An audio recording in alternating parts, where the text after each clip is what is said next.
नमस्कार मित्रों, बहुत बहुत स्वागत है आपका एस्ट्रो अरविंद शुक्ला चैनल में।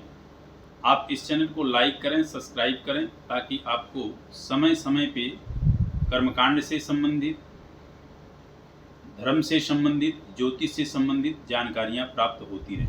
आइए आज बात करते हैं नवरात्रों में हवन कब करना चाहिए और कन्या पूजन कैसे करना चाहिए। नवरात्रों में हवन कब करना चाहिए और कन्या पूजन कब करना चाहिए, इस विषय में जानकारी आपको देते हैं। देखिए, ऐसा है कि आप नवरात्रों में पाठ जो करते हैं, उस पाठ को आपने एक पाठ किया है या 9 पाठ किए हैं या 8 पाठ किए हैं, पहले उस चीज़ को आप अपना देख लें कि आपने पाठ कितने किए हैं। उसी प्रकार से फिर हवन का होता है। हालांकि किसी भी चीज़ का हवन दशांश होता है, 10वां हिस्सा हवन को कहते हैं। वैसे तो दुर्गा सप्तशती का हवन बड़ा अच्छे से विधान होता है, बहुत अच्छे से हवन किया जाता है और पूरी दुर्गा सप्तशती के इसमें सामग्री भी आपकी बड़ी विशिष्ट लगती हैं। जो विशिष्ट कर्मकांडी ब्राह्मण हैं वो करते हैं, जिसमें आपका हवन सामग्री में जौ, तिल आदि ये तो लगते ही हैं, लेकिन अगर तगर, जौ, बिजौरा, इंद्र जौ, कपिठ, कपीठ और आपका जो है शतावरी, सभी आपके लगभग फल आ जाते हैं, कदली फल आदि आदि चीज़ें, बहुत सारी सामग्रियां आपकी लगती हैं, रक्त चंदन आदि बहुत सारी चीज़ें लगती हैं। हाँ, बोलूँगा तो वीडियो काफ़ी बड़ा हो जाएगा। तो इस प्रकार से होता है, लेकिन मैं साधारण हवन के लिए बता रहा हूँ कि हवन आप जो है तब करें, कब, जो मैं बात बताना चाह रहा हूँ कि कन्या पूजन के बाद आप हवन करें, अर्थात कुंवारी पूजन के बाद आप हवन करें, क्योंकि हवन लास्ट होता है। तो वैसे जिसने व्रत पहला और लास्ट रखा है, यानी पहला व्रत प्रतिपदा को और लास्ट व्रत अष्टमी को रखा है, तो वो तो पूजन अष्टमी को कन्याओं का करे, कुंवारियों का करे। लेकिन जिसने 9 दिन का व्रत रखा है, वो 9 दिन का व्रत पूरा करने के बाद, यानी 9वें दिन कन्या पूजन करे और कन्या पूजन के बाद फिर हवन करे।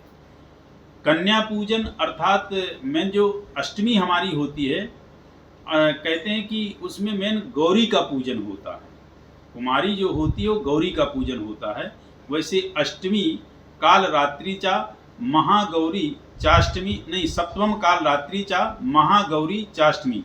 तो जो अष्टमी तिथि है वो महागौरी की तिथि है, उसमें गौरी का पूजन होता है और वह अष्टमी प्रधान होती है। हालांकि प्रत्येक तिथि प्रधान है, अपने आप में सब तिथियां विशिष्ट हैं उसमें। तो जैसे 9वीं सिद्धदात्री का है, 7वीं कालरात्रि का है, 6ठी कात्यायनी का है, इसी प्रकार प्रथम शैलपुत्री, दूसरी ब्रह्मचारिणी, तीसरी चंद्रघंटा। तो अपने आप में सारी तिथियां विशिष्ट हैं।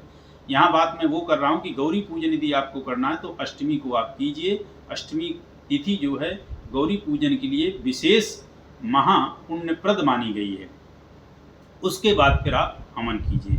जब आप गौरी का पूजन करते हैं तो जैसे आप माँ भगवती का पूजन करते हैं, लगभग उसी प्रकार कन्याओं का पूजन होता है। आप सबसे पहले उनके चरण पखारें, चरण पखारने के बाद आप उनको तिलक लगाएं, कलावा बांधें और बाकायदे हाथ जोड़ते हुए और उनकी आरती भी उतारें तो विशेष अच्छा होगा। और फिर आप उनको जो है बैठाएं, फिर उनको आप जो है उनको जो भी आपने प्रसाद तैयार कर रखा है वो उनको खिलाएं।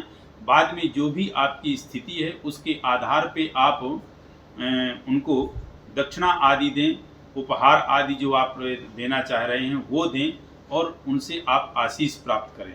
क्योंकि बिल्कुल उस टाइम पे आप जो कन्या पूजन कर रहे हो, साक्षात भगवती का पूजन कर रहे हो, साक्षात माँ गौरी का पूजन कर रहे हो। इसके बाद फिर आप हवन करें।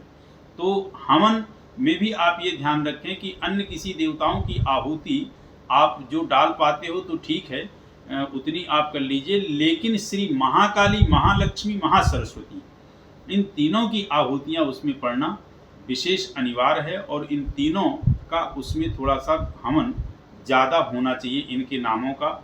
या संभव हो सके तो प्रथम अध्याय, द्वितीय अध्याय और पंचम अध्याय को आप जो है हवन में संपर्क करें तो इससे आपका जो है अति उत्तम रहेगा।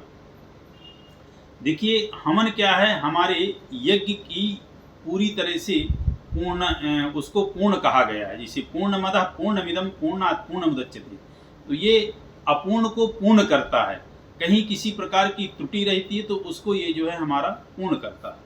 तो इस तरह से आप जो है अष्टमी को हवन करें। और एक बार फिर बता दूं कि जिनका व्रत 9 दिन का है वो 9वें दिन कन्या पूजन करें और 9वें दिन वो जो है हवन करें, तो ये ज़्यादा अच्छा रहेगा।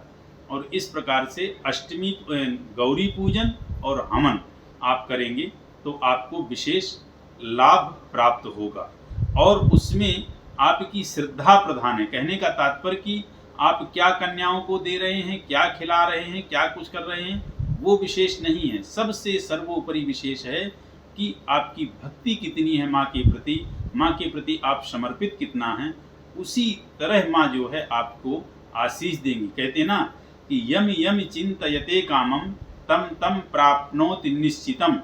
ये आपकी दुर्गा सप्तशती में ही है कि यम यम चिंतयते कामम, जो जैसे जिस कामना से मुझे जो है चिंतन करता है, ये दिव्या कवच में आपके कहा गया है, तम तम प्राप्नोति निश्चितम, निश्चित रूप से मैं उसको उसी प्रकार से प्राप्त होती हूँ। तो आप इस प्रकार से कन्या पूजन और हवन करें, सुनिश्चित रूप से आपके सभी मनोरथ पूर्ण होंगे। नमस्कार।